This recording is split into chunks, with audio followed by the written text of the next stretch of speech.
नमस्कार दोस्तों, स्वागत है आपका रोशन सा स्टडी पॉइंट पर। तो आज की इस वीडियो में हम बात करने वाले हैं नोटिस राइटिंग के ऊपर।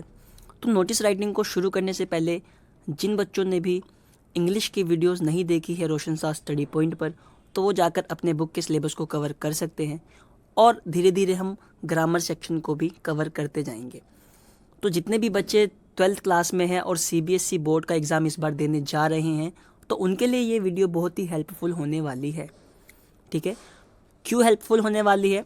तो क्योंकि देखिए, आपके एग्ज़ाम में जो ग्रामर सेक्शन होता है वो 18 मार्क्स कैरी करता है, 18 से 22 मार्क्स तक वो कैरी करता है। तो हमें नोटिस राइटिंग ही फर्स्ट क्वेश्चन वहाँ पे देखने को मिलता है पैसेज के बाद। तो नोटिस राइटिंग में बहुत बच्चे बहुत सारी मिस्टेक्स कर देते हैं। नॉर्मली छोटी छोटी मिस्टेक्स वो कर देते हैं। तो आज हम नोटिस राइटिंग में वो सारी मिस्टेक्स को दूर करने वाले हैं और एक बेटर वे में किस तरीके से हम नोटिस को लिख सकते हैं, आज हम उसके ऊपर चर्चा करने वाले हैं। तो चलिए, नोटिस राइटिंग क्या होता है और क्यों इम्पोर्टेंट है, एग्ज़ाम में क्यों पूछता है और कैसे टॉपिक होते हैं, उन सब के ऊपर भी हम बात करेंगे। तो देखिए, how to write a notice, पहला क्वेश्चन निकल के आता है कि नोटिस कैसे लिखा जाता है। फर्स्ट ऑफ ऑल, आपको नोटिस के बारे में थोड़ी नॉलेज होनी ज़रूरी है कि नोटिस होता क्या है। तो नॉर्मली आप कह सकते हो नोटिस एक तरीके से ये कम्युनिकेशन का एक रिटन फॉर्म है और ये मैसेज कन्वे करने का भी एक जरिया है। ठीक है, हम क्या करते हैं, नोटिस के ज़रिए कम समय में बहुत सारे लोगों को कुछ इन्फॉर्मेशन प्रोवाइड करवाते हैं और जो वो ज़रिया होता है उसी को हम क्या कहते हैं, नोटिस कहते हैं। तो नोटिस जो है वो आपके एग्ज़ाम में 4 मार्क्स कैरी करता है और 4 मार्क्स मुझे लगता है बोर्ड के अंदर बहुत ही इम्पोर्टेंट होते हैं। तो इस वीडियो को आप स्किप नहीं करेंगे और अगर आपने थोड़ा सा भी इस वीडियो को स्किप कर दिया तो आपने 4 मार्क्स में से अपने 1 मार्क्स कहीं ना कहीं कम कर लिए हैं। तो मैं उम्मीद करता हूँ आपसे कि आप इस वीडियो को स्किप करके नहीं देखेंगे। ठीक है, तो चलिए शुरू करते हैं। देखिए, नोटिस जो होता है वो 4 मार्क्स कैरी करता है, जिसमें हमारा फॉर्मेट, मार्किंग स्कीम और इम्पोर्टेंट स्किल्स, इन पॉइंट्स को हम आगे जानने वाले हैं। ठीक है, 4 मार्क्स कैसे डिवाइड होते हैं, फॉर्मेट क्या होने वाला है हमारा नोटिस का, और मार्किंग स्कीम किस तरीके से मार्क्स अलॉट किए जाते हैं परफेक्ट नोटिस के ऊपर, और कुछ ऐसे इंपॉर्टेंट पॉइंट्स जो हमें हमेशा अपने माइंड में रखना है। जब भी हम कोई भी नोटिस लिख रहे होंगे तो हमें कुछ इंपॉर्टेंट पॉइंट्स होते हैं जिसको अपने माइंड में कैरी करके रखना है। तो चलिए शुरू करते हैं नेक्स्ट स्लाइड के साथ।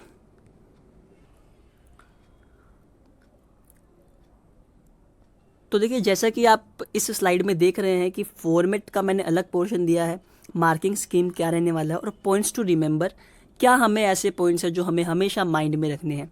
तो देखिए, फॉर्मेट का हमेशा आपको 1 मार्क्स मिलता है।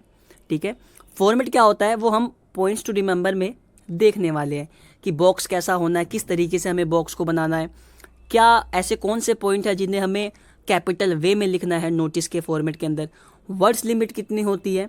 ठीक है, तो इन सब के ऊपर हम बात करने वाले हैं। फॉर्मेट 1 मार्क्स कैरी करता है। मार्किंग स्कीम की बात करें तो सेम 1 मार्क्स हमारा फॉर्मेट ले जाता है, किस तरीके से आपने उस नोटिस को प्रेजेंट किया है, इस तरीके से। ठीक है, दूसरा पॉइंट क्या है, आपका कंटेंट क्या है, मतलब उस नोटिस के अंदर आपका जो बॉडी कंटेंट है, जिन बातों को आपने मेंशन किया है, उसके 2 मार्क्स होते हैं। क्लियर है सभी बच्चों को?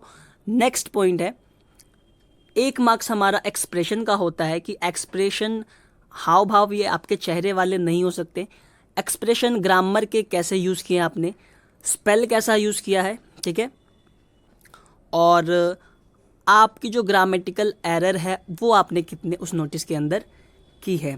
ठीक है ना, तो टोटल 4 मार्क्स हमारा मार्किंग स्कीम डिवाइड होता है। इस तरीके से हमारे जो आंसर होते हैं मार्क्स अलॉट किए जाते हैं। पॉइंट्स टू रिमेंबर क्या है, नेक्स्ट स्लाइड में हम बात करने वाले हैं। सा स्टडी पॉइंट को ज्वाइन नहीं किया है वो जल्दी से जल्दी ज्वाइन कर ले, क्योंकि जितनी भी ग्रामर की वीडियो आने वाली है वो अब इसी चैनल पे आने वाली है, ताकि आपकी इंग्लिश की तैयारी और बेटर हो जाए और आप इंग्लिश के सब्जेक्ट में भी अच्छा स्कोर कर सकें।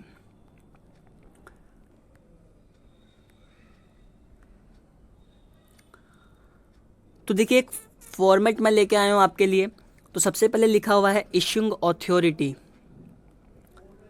मतलब अथॉरिटी क्या, और ऑर्गेनाइजेशन, जो भी ऑर्गेनाइजेशन या जो भी अथॉरिटी उस नोटिस को ऑर्गेनाइज कर रही है उसका नाम सबसे पहले आपको मेंशन करना है। और आपको एक बात और ध्यान में रखनी है कि जो भी हमारा अथॉरिटी या ऑर्गेनाइजेशन होगा वो हमें कैपिटल वे में ही मेंशन करना है। ऑर्गेनाइजेशन के थ्रू आप उस नोटिस को और बेटर बना सकते हो, जैसे किसी भी स्कूल का नाम हो सकता है, ठीक है, किसी भी सोसाइटी का नाम हो सकता है। उसके बाद हमें 1 लाइन का गैप देना है, हमें हमारे आंसर को इस तरीके से रिप्रेजेंट करना है ताकि वो दिखने में एक्चुअल नोटिस के रूप में लगे, ठीक है। अभी हमें क्या करना है, इसके बाद एक लाइन का गैप देना है, ठीक है। एक लाइन का जब हम गैप दे देंगे उसके बाद हमें नोटिस लिखना है कैपिटल वे में, और ये नोटिस जो होगा वो सेंटर वे में ही अप्लाई होगा। यानी कि आप उस नोटिस को यहाँ तक नहीं लिख सकते हो, ना ही यहाँ तक लिख सकते हो। जो नोटिस होगा वो पूरा स्पेस कवर करेगा लेफ्ट एंड राइट साइड से, और सेंटर वे में आपको उसको लिखना है। देन हमें फिर एक लाइन का गैप देना है और उसके बाद हमें डेट लिखनी है, ठीक है। देखिए डेट को किस तरीके से, तो जिस दिन आप उस नोटिस को लिख रहे हो उस दिन की ही डेट देनी है। आप अपने मन से डेट नहीं दे सकते। अगर क्वेश्चन पेपर में जो डेट दिया गया है आपको उसी डेट को मेंशन करना पड़ेगा। क्लियर सभी बच्चों को, ठीक है। देन हमें 1 लाइन का फिर गैप देना है, और 1 लाइन के गैप के बाद हमें टॉपिक नेम लिखना है। तो टॉपिक क्या, तो जो भी टॉपिक आपका है क्वेश्चन पेपर में है उसको ही उठा के आपको टॉपिक की जगह पे लिख देना है। कोशिश करना कि आप इसको भी कैपिटल वे में लिख दो, ताकि चीज़ें जितनी अट्रैक्टिव लगेगी उतने मार्क्स आने के चांसेस आपके और बढ़ जाएंगे, ठीक है। टॉपिक नेम के बाद हम क्या करेंगे, टॉपिक नेम को भी हम सेंटर वे में ही लिखेंगे। हम फिर 1 लाइन का गैप देंगे। अब यहाँ से आपको क्या करना है, यहाँ से कुछ फिक्स लाइनें हैं जो आपको अच्छे से याद कर लेनी है। जैसे this is to inform all the students our school is going to organise dash, यानी कि टॉपिक का जो भी टॉपिक आप ऊपर मेंशन करोगे उसी टॉपिक को आप उठाकर क्या करने वाले हो, नीचे लिख दोगे, ठीक है। उसके बाद on date day in venue, यानी कि जिस डेट को आप वो लोग ऑर्गेनाइज कर रहे हो वो डेट आपको मेंशन करनी है। आपको दिन बताना है कि भाई वो नोटिस किस दिन को सेलिब्रेट होने वाला है। वेन्यू बताना है कि भाई आप लोग उस चीज़ को कहाँ सेलिब्रेट करने वाले हो, मीन्स जगह।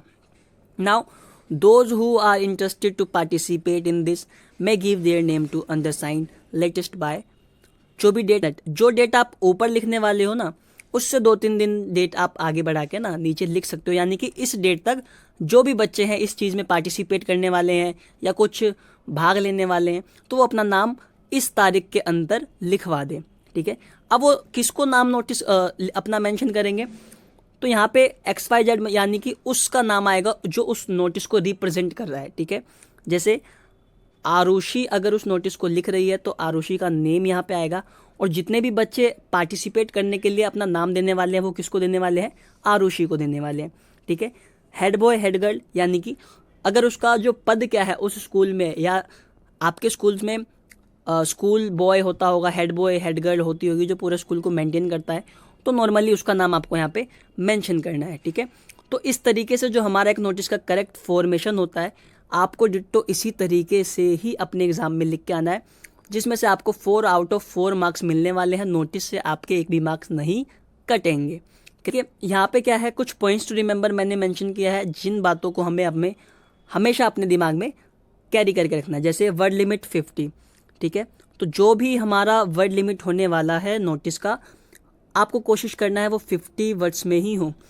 देखिए अगर आप 50 वर्ड से ज़्यादा भी लिखते हैं तो भी आपको 4 ही मार्क्स मिलने वाले हैं, बस आपको 50 वर्ड्स वो कंप्लीट करने पड़ेंगे। Right the word notice in capital letters, notice को हमेशा हमें कैपिटल लेटर में और सेंटर वे में ही लिखना है।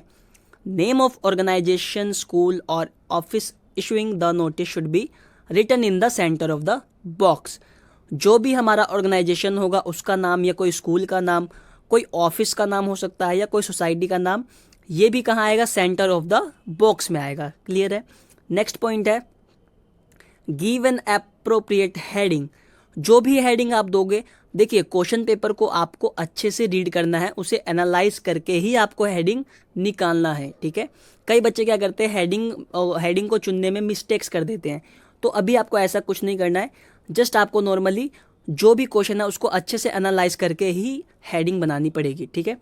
Write the date of issuing the notice, date उस किस डेट को आप नोटिस को इशू कर रहे हो वो डेट बहुत इंपॉर्टेंट रहती है।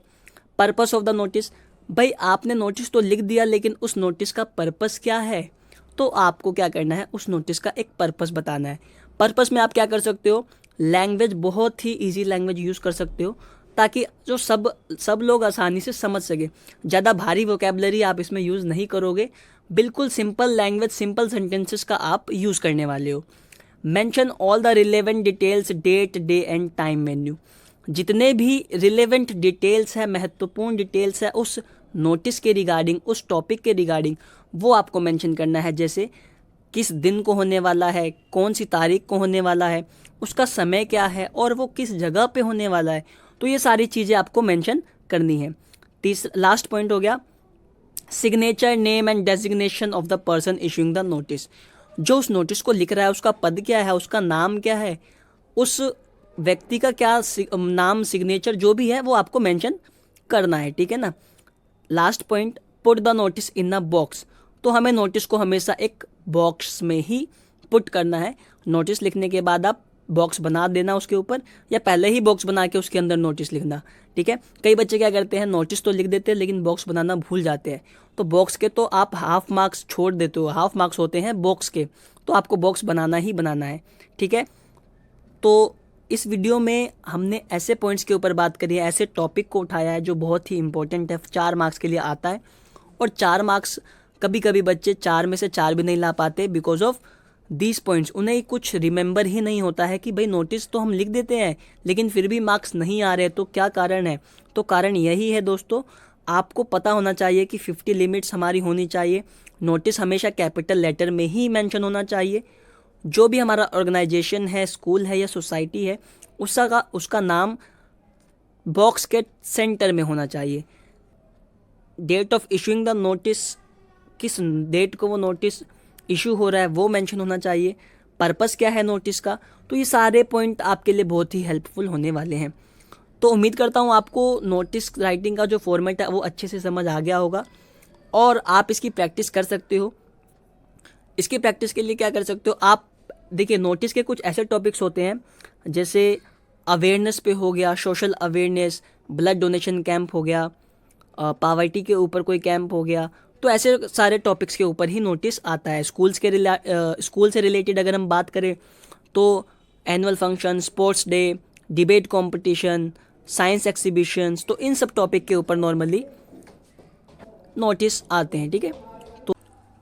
तो दोस्तों उम्मीद करता हूँ आपको ये वीडियो पसंद आई होगी और इस वीडियो को अपने दोस्तों में ज़्यादा से ज़्यादा शेयर करिए ताकि उनकी भी एग्ज़ाम की तैयारी और अच्छे तरीके से हो जाए।